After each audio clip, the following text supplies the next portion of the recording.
আল ওয়াবিলুস সাইয়্যিব নামক কিতাবে আল্লামা ইবনে কাইয়িম রাহিমাহুল্লাহ বলেছেন, সালাত পড়তে গিয়ে, নামাজ পড়তে গিয়ে মানুষ 5টা শ্রেণীতে বিভক্ত হয়। কয় শ্রেণীতে বিভক্ত হয়? 5টা শ্রেণীতে মানুষ বিভক্ত হয়। মানুষ 5 রকম হয়ে যায়, মুসল্লি 5 প্রকার হয়ে যায় নামাজ পড়তে গিয়ে। তার ভিতরে প্রথম প্রকার মুসল্লি হলেন মুআকাব। নামাজের বিনিময়ে সওয়াব পাওয়া তো দূরের কথা, তারা উল্টা বরং শাস্তির উপযুক্ত হয়, বর্ছনার উপযুক্ত হয়, আল্লাহ মাফ করুন। দ্বিতীয় প্রকার মুসল্লি হলেন মুহাসাব, যে নামাজ পড়ার পরে এই নামাজের পর আল্লাহ তাকে জবাবদিহিতার মুখোমুখি করেন। আল্লাহর কাছে জবাবদিহি করতে হয়, কি নামাজ নিয়ে আসলা তুমি, কি নামাজ পড়লা, এই সমস্যায় কেন নামাজে, জবাবদিহিতার মুখোমুখি হতে হয়। 3 নম্বর মুসল্লি হলো মুকাফফার আনহু, যে মুসল্লির নামাজের বিনিময়ে আল্লাহ সুবহানাহু ওয়া তাআলা তার গুনাহ খাতা মাফ করে দেন, ভুল ত্রুটি মাফ করে দেন, আল্লাহ তাআলা নামাজের বিনিময়ে ক্ষমা করেন। 4 নম্বর হলো মুসাব, যে ব্যক্তি নামাজের বিনিময়ে আল্লাহ সুবহানাহু ওয়া তাআলার কাছ থেকে সওয়াব অর্জন করে, সওয়াব পায়, আল্লাহ তাআলা তাকে নামাজের বিনিময়ে সওয়াব দেন, বিনিময় দেন, অতিরিক্ত পুরস্কার দেন।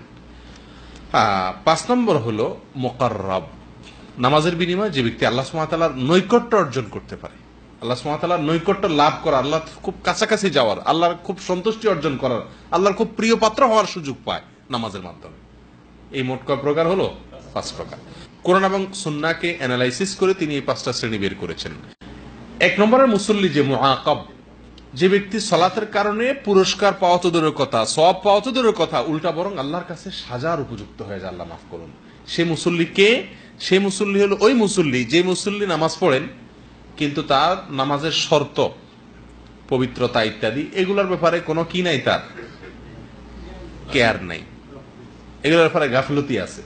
নামাজের যে রোকন আছে, ফরজ আছে, ওয়াজিব আছে, এগুলোকে সে যথা নিয়মে পালন করে না। রুকুতে উঠে সোজা না হয়ে দৌড় দিল সেজদায়, সেজদাতে উঠে না সোজা না বসে আবার দৌড় দিল আবার সেজদায়, এইভাবে তাড়াহুড়া করে নামাজ পড়লো, রোকনে ত্রুটি থাকলো, ওয়াজিবের ত্রুটি থাকলো, শর্তে ত্রুটি থাকলো, এরকম যদি সালাত পড়ে তাহলে সেই সালাত এর কারণে সেই ব্যক্তি আল্লাহর ভৎসনা, আল্লাহর পক্ষ থেকে শাস্তির বরং মুখোমুখি হবে। এবং এই মর্মে বহু হাদিস বর্ণিত আছে। আপনারা কেউ বলতে পারেন তাহলে তো নামাজ পড়ার চাইতে যারা নামাজ পড়ে না তাহলে তারা আরো ভালো আছে নাকি? নামাজ পড়েও যখন সাজা পাবে তাহলে না পড়া ভালো না? ব্যাপারটা কি এরকম না? নামাজ পড়ে যদি সাজার উপযুক্ত হয় সেই সাজা, আর নামাজ না পড়ে যে সাজার উপযুক্ত হবে, দুইটা কি এক? একজন একটা নির্দেশ করছেন, আপনি সে নির্দেশটা পালন করছে কিন্তু সঠিকভাবে পালন করে নাই, সে বকা শুনবে। আর আরেকজনের কাজটা নির্দেশটা পালনই করে নাই, সেও বকা শুনবে। 1 নাম্বার 2 মুহাসাব, যে ব্যক্তি সালাতের কারণে আল্লাহর কাছে জবাবদিহিতার মুখোমুখি হইতে হবে। সে কে?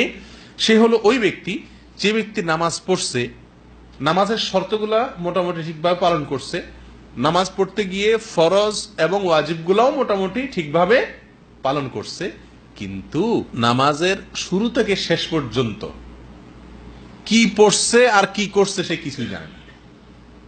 সে শুধু শুরু করছে আর শেষ করছে এর দূর জানে, মাঝখানে সে অন্য কোনো জগতে বিচরণ করছে, কোনো খোঁজ খবর নেই, কি পড়ছে কি না পড়ছে, কয় রাকাত পড়ছে না পড়ছে, কোনো হুঁশদিশ নাই। আল্লাহ মাফ করুন, এই কিসিমের মুসল্লির পরিমাণ সবচাইতে বেশি। এই মুহাসাব, এই শ্রেণীর মুসল্লিরা আল্লাহর কাছে জবাবদিহি করতে হবে। এই শ্রেণীর মুসল্লিরা নামাজ থেকে তাড়াতাড়ি করে শেষ করে বাঁচতে পারলেই কেমন যেন সে নিষ্কৃতি পায়, রেহাই পায়, তার কোনো কাজের তাড়া আছে, সেই তাড়নায় সে তাড়িত হয়। এরকম মুসল্লি যদি হয় তাহলে সে ব্যক্তি সে মুহাসিব, তার রোকন ঠিক আছে, ওয়াজিব ঠিক আছে, শর্ত ঠিক আছে, কিন্তু কি ঠিক নাই?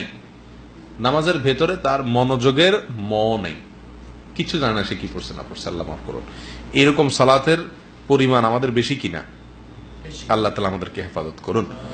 3 নম্বর হলেন মুকাফফার আনহু, ওই মুসল্লি যে মুসল্লি সালাতের মাধ্যমে দায় মুক্ত হবে, আল্লাহ তাআলার কাছ থেকে ক্ষমা পাবে। সে কে? সে হলো ওই সালাতকারী, ওই মুসল্লি যে ব্যক্তির সালাতের শর্ত সে ঠিক মতো পালন করছে, রোকনগুলাও ঠিক মতো পালন করছে, ওয়াজিবগুলাও ঠিক মতো পালন করছে, ধীরস্থিরতাও ছিল, সবকিছু যথানিয়মে করছে, এবং মনোযোগ রাখতে গিয়ে সে শয়তানের সঙ্গে লড়াই করছে। পরিপূর্ণ মনোযোগ তো রাখতে পারে নাই, কিন্তু চেষ্টা করছে।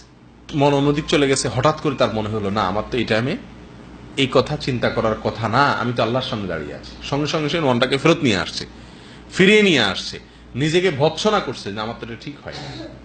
শয়তানের সঙ্গে এবং নফসের সঙ্গে কি করছে, সে লড়াই করছে।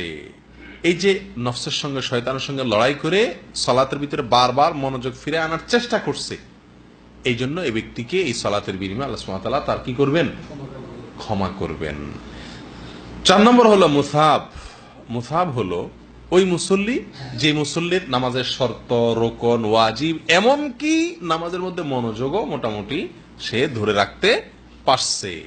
100 সম্ভব না হলেও যতটুকু সম্ভব সাধ্যে সে সবটুকু মনোযোগ ধরে রাখতে পারছে নামাজের মধ্যে, এই ব্যক্তি সওয়াব পাবে নামাজের বিনিময়ে। 5 নম্বর মুকাররাব, আল্লাহর কাছে যে ব্যক্তি নামাজের মাধ্যমে আল্লাহর খুব কাছাকাছি যেতে পারবে, আল্লাহর খুব নৈকট্য অর্জন করতে পারবে, সেই ব্যক্তিকে, সেই বিভক্তি হলো ওই ব্যক্তি যে ব্যক্তি এই সালাতের শর্ত, রোকন, ওয়াজিব, মনোযোগ, খুশু সব ঠিক মতো করছে, পাশাপাশি এই মন নিয়ে সালাত আদায় করতে পারছে যে আল্লাহ সুবহানাহু ওয়া তাআলার সামনে দাঁড়িয়ে তিনি সালাত আদায় করছেন, এই কথার ইস্তেহজার করতে পারছে। অর্থাৎ আনতা আবুদাল্লাহ কাআন্নাকা তারাহু, ইহসানের যে দরজা, সে দরজা, সে স্তরে সে চলে যেতে পারছে। অর্থাৎ ইবাদত করছে, নামাজ পড়ছে এমন ভাবে কেমন যেন সে আল্লাহ সুবহানাহু ওয়া তাআলাকে দেখছে। দেখলে যেভাবে আল্লাহর সামনে নামাজ পড়তো ওই রকম মন নিয়ে সে নামাজ পড়তে পারছে, ওইরকম ভয় নিয়ে, ওইরকম এহতেরাম, ইজ্জত আল্লাহর প্রতি রেখে সে সালাতটা আদায় করতে পারছে। এই লেভেলে যদি সালাত আদায় করতে পারে তাহলে সেই ব্যক্তি হবে মুকাররাব। এই সালাতের মাধ্যমে সে আল্লাহর খুব বেশি নৈকট্য অর্জন করবে, খুব বেশি সন্তুষ্টি অর্জন করতে সক্ষম হবে।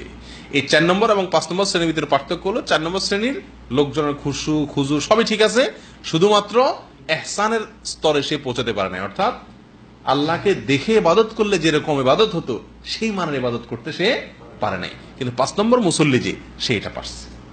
প্রিয় ভাইয়েরা, এই যে 5টা প্রকারের কথা আল্লামা ইবনে কাইয়িম আল জাওজিয়্যি রাহিমাহুল্লাহ আল ওয়াবিলুস সাইয়্যিব কিতাবে বলেছেন, সেখানে আরেকটু ব্যাখ্যা করেছেন তিনি বিস্তারিত। সংক্ষেপে আমরা শুধুমাত্র পেশ করলাম। এখান থেকে একজন মুসল্লি, আমরা প্রত্যেকে যার যার নামাজকে আমরা কোনো একটা শ্রেণীতে ফেলতে পারতেছি না। অতএব আমাদের এখান থেকে যোগ বিয়োগ করে আমাদের নামাজগুলাকে একটু উন্নত করা দরকার, কি দরকার না?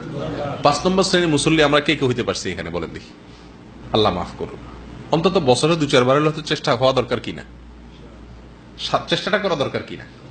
আমরা এখন দেখি যে আমি কি মুআকাব না মুহাসাব না মুকাফফার আনহু নাকি মুসাব নাকি মুকাররাব, কোন কিসিমের মুসল্লি, এগুলো একটু যাচাই করা দরকার কি দরকার না? আল্লাহ তাআলা তৌফিক দান করুন।